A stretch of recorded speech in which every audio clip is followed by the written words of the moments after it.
Hello, I'm Nelson Williams, and this is Vampire, the Masquerade Bloodlines. Yes, we are here in downtown LA, the pointy buildings of downtown LA. And we are here at the hospital, the abandoned hospital, where the cannibalistic vampire Pisha lives. We are here because we are going to give an item to her in exchange for an occult item of some significance.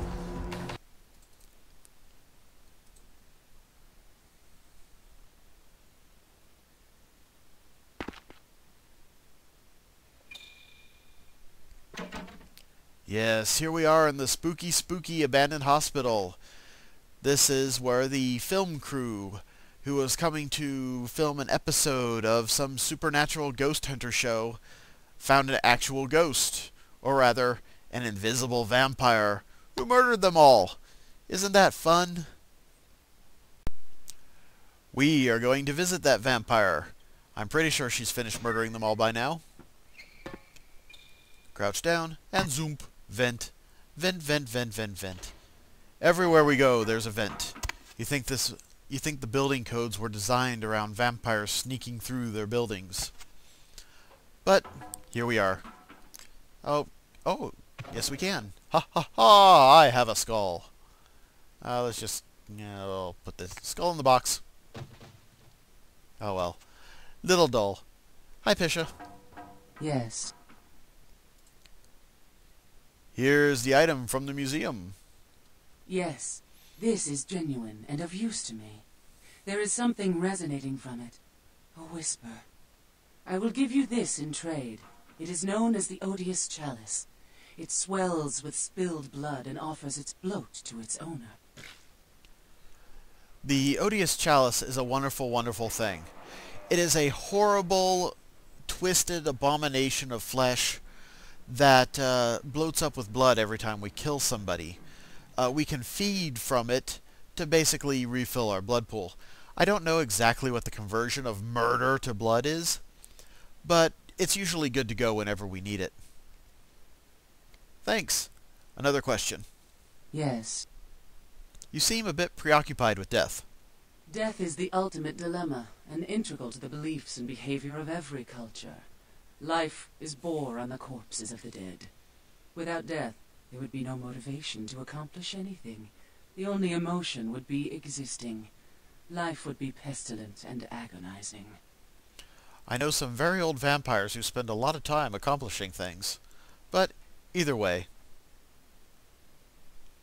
About the items you're looking for. Yes. Tell me about the book. It is used to communicate with certain entities otherworldly.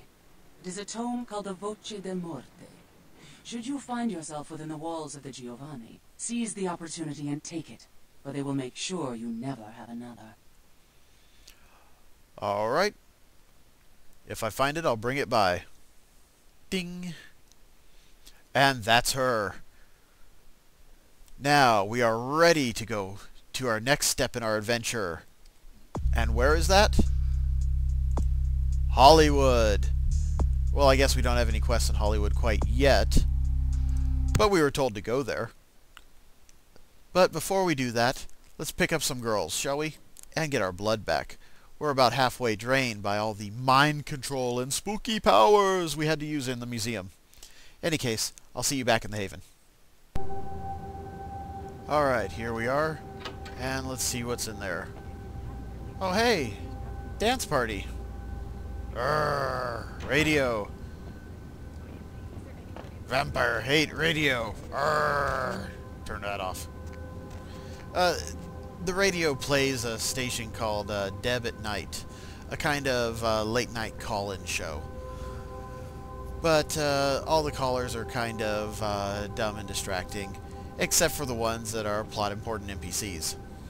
Occasionally, someone from around the game will call in and deliver their spiel over the radio. But I'll save those for you to find. In the meantime, we need blood. Who will it be? Plague Girl? Street Girl? Or Ghoul Girl? We haven't done her for a while. spore. Feeding time. Nom nom nom nom nom. We interrupt this dance party for eatings. Nom nom nom nom nom nom nom. Give me your Kool-Aid. Give me all the Kool-Aid.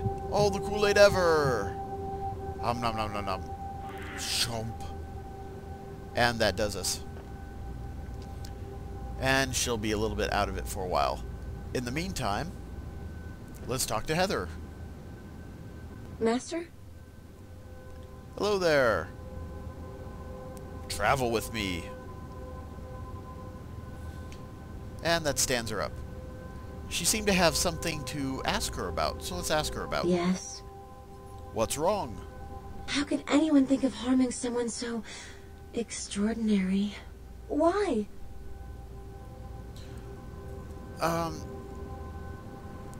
Heather has been having bad dreams. But I'm a vampire. I will always be hunted. Just be careful, okay? I will. Alright, 3, don't hesitate. Alright. Essentially, she's been having bad dreams of people coming for me. People coming for her. Horrible things, fire, bloodshed, strangers in the night, that sort of thing. Either that or people sniffing around, looking for me. You know, kind of the same way she did. Either way, it's a portent of things to come. She can see into the future just a little bit. Again, that vampire blood. She doesn't know what it means, of course. Who does? But it can only mean evil, nasty things.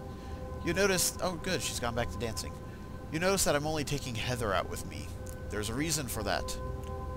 I'll show you. Just one moment. Here we are in confessions real quick. Let's have a talk with Venus. Money, right? Been a while. Your money's been piling up. Here, that should provide for an interesting evening. Aha, thanks. Keep it coming. Alright, that gives us a little bit more money.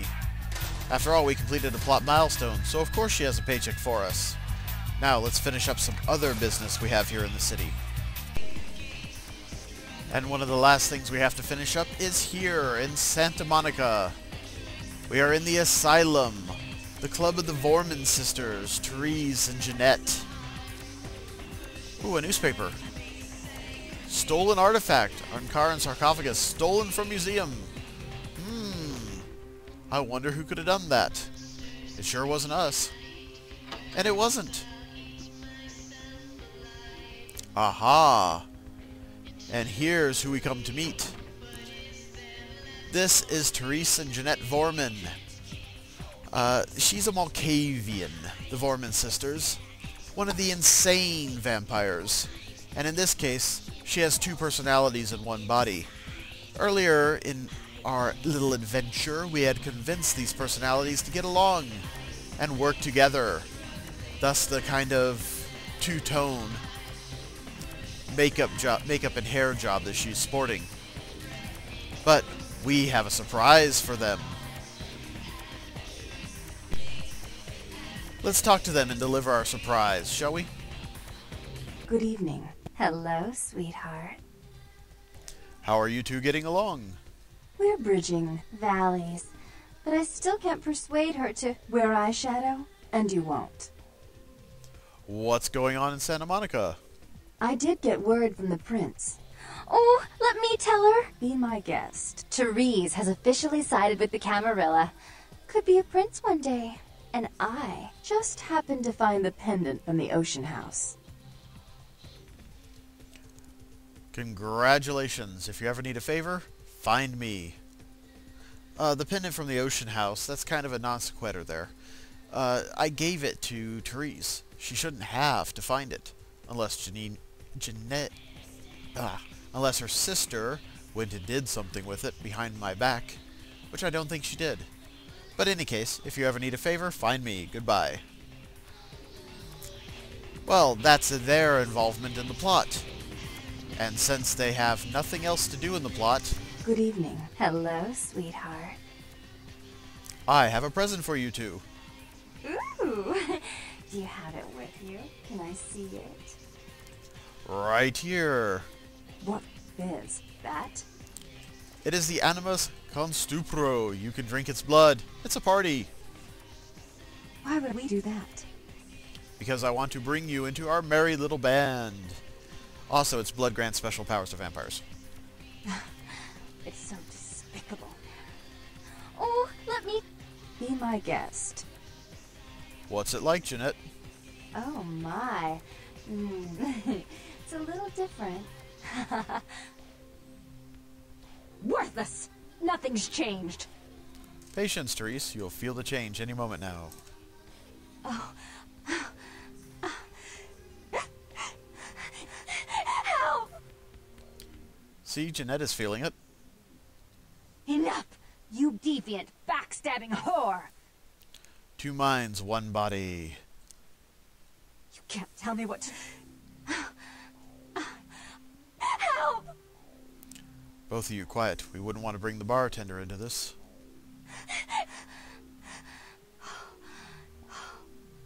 There you go. Let all those silly thoughts fade away.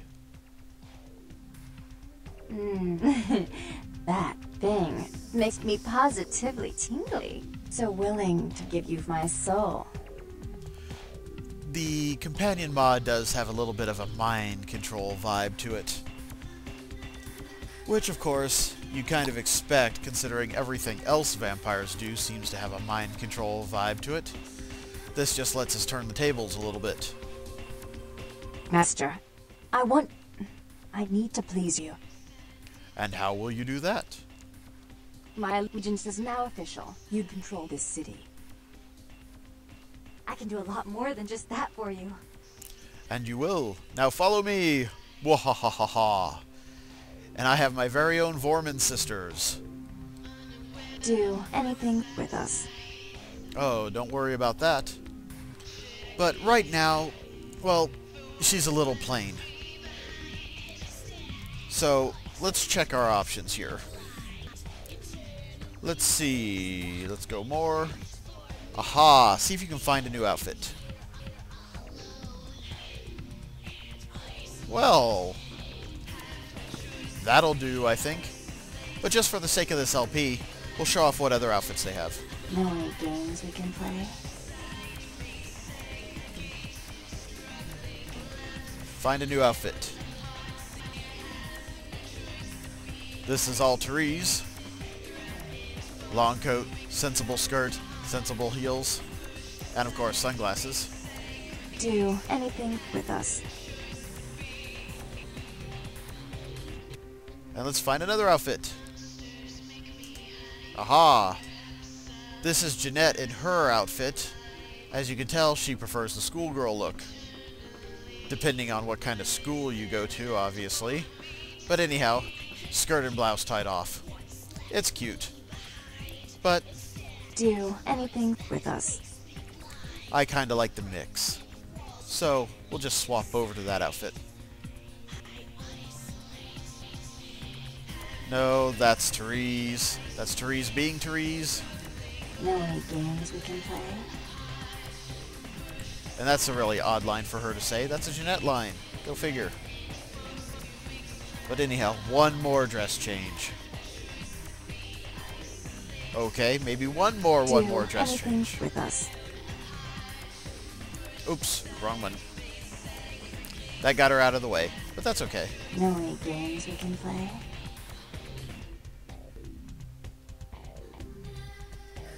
And boom. Alright. There we go. And now that we have her, let's see what we have.